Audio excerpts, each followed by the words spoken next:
کئی گستاخیاں ہوئی حضور کی شان میں، لیکن ان گستاخیوں کا ریکارڈ محفوظ نہیں۔ ابو لہب معلوم ہے کہ گستاخ تھا، گالیاں دیتا تھا، لیکن کیا وقت تھا پتہ ہے؟ کوئی جانتا ہے؟ ابو جہل کون سی باتیں، کون سی گالیاں دیتا تھا پتہ ہے؟ یہ لکھی بھی نہیں ہے، محفوظ بھی نہیں ہے۔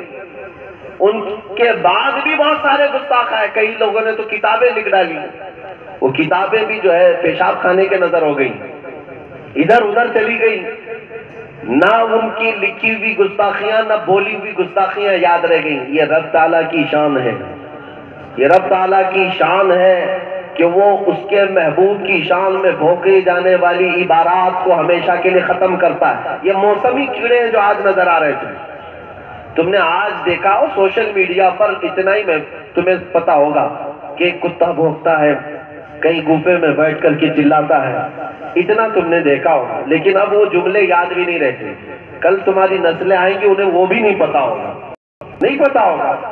لیکن میں آپ کو بتاؤں اس کے برعکس گستاخی کرنے والوں کی گستاخیاں باقی نہیں رہتی، لیکن 1400 سال پہلے جس نے حضور کی شان میں تعریف میں الفاظ کہے تھے، اس حسان بن ثابت کے کلمات آج بھی محفوظ ہیں، جو حضور کی شان میں کہا تھا وَأَحْسَنُ مِنْكَ لَمْ تَرَ قَطُّ عَيْنِي وَأَجْمَلُ مِنْكَ لَمْ تَلِدِ النِّسَاءُ خُلِقْتَ مُبَرَّأً مِنْ كُلِّ عَيْبٍ كَأَنَّكَ قَدْ خُلِقْتَ كَمَا تَشَاءُ۔ یا رسول اللہ، آپ سے زیادہ حسین میری آنکھوں نے دیکھا نہیں، آپ سے زیادہ خوبصورت کسی ماں نے جنا ہی نہیں، آپ کو اللہ نے آپ کی مرضی کے مطابق ہر عیب سے پاک پیدا کیا ہے۔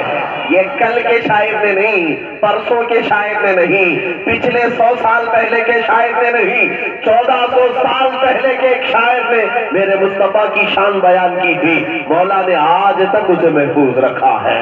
پتہ یہ چلا رہے گا یوں ہی ان کا چلتا رہے گا، رہے گا یوں ہی ان کا چلتا رہے گا، بڑے خاک ہو جائیں جل جانے والے، نہ مٹا ہے نہ مٹے گا کبھی۔ یا رسول اللہ، تو گھٹائے سے کسی کے نہ گھٹا ہے نہ گھٹے گا، جب بڑھائے تجھے اللہ تعالیٰ تیرا۔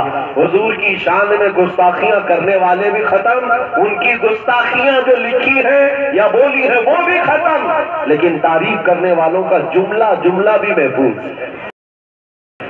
بھی محفوظ ہے۔ حسان بن ثابت کی بات ہے، آپ کو پتا ہے ہم ہندوستان میں رہتے ہیں، لیکن مصر کی سرزمین، ایجپٹ کی سرزمین میں ایک شہر ہے اسکندریہ، وہاں رہنے والا ایک عاشق رسول شرف الدین بوصیری اپنے لقوا کی حالت میں، اپنے فالج کی بیماری کے عالم میں مصطفیٰ کو درد سے پکارا تھا 700 سال پہلے، اور اس کے اشعار آج ہر سنی کی زبان پر محفوظ ہے۔ یا ربی بالمصطفیٰ بلغ مقاصدنا واغفر لنا ما مضى یا واسع الکرم، مولاي صلی وسلم دائما ابدا على حبیبک خیر الخلق کلہم۔ یہ قصیدہ بردہ سنا ہے کہ نہیں سنا؟ ہندوستانی شاعر کا کلام نہیں ہے، پورا قصیدہ جھوم جھوم کر پڑھتے ہیں، لیکن سمجھ میں کسی کو نہیں آتا۔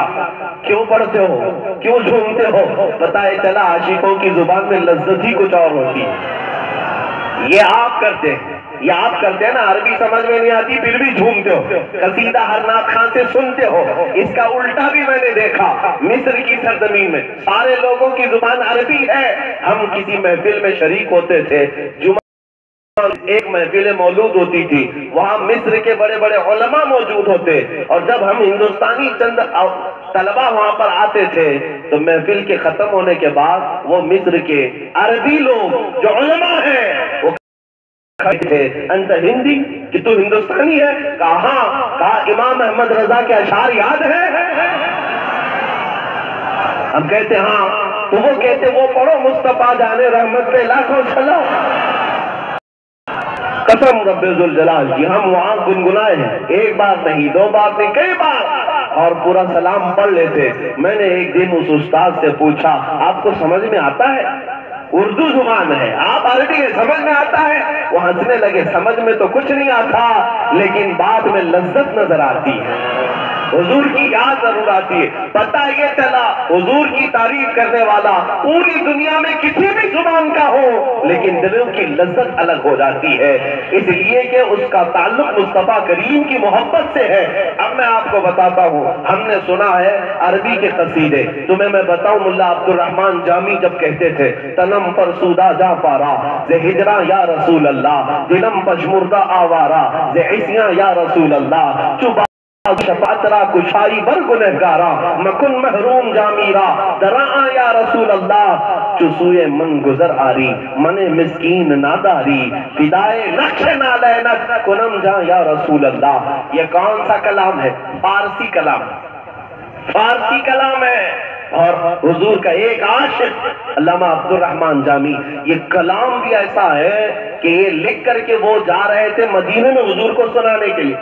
میرے آقا مکہ کے گورنر کے خواب میں آ کر فرماتے ہیں عبد الرحمن جامی کو مدینہ روک لینا، اس لیے کہ وہ آ کر میری قبر کے پاس یہ کلام سنائے گا تو مجھے قبر سے باہر آنا ہوگا. کلام میں اتنی بھی تاثیر ہے میرے عزیزو، حضور پاک صلی اللہ علیہ وسلم تک پہنچتے ہیں. اب سنو، فارسی میں کئی بھی چیزیں محفوظ ہیں، عربی میں کئی بھی باتیں بھی محفوظ ہیں، ہر زبان کی جو حضور کی تعریف کی گئی وہ سب محفوظ ہے. بلاؤ ان پاکھنڈیوں کو، کہاں ہے تمہارے باپ داداؤں کی گستاخیاں؟ کہاں ہے تمہارے باپ داداؤں کی گستاخیاں؟ کہاں چلے گئے تمہارے وہ سارے چوزے جو بھونکتے تھے اپنے اپنے وقت کی طاقتوں کو دیکھ کر کے؟ آج بھی مجھے پتا ہے تمہاری اپنی حیثیت کچھ نہیں، تمہاری اپنی حیثیت کچھ نہیں. جن کی حیثیت اتنی کہ 8 سال کے بچے کو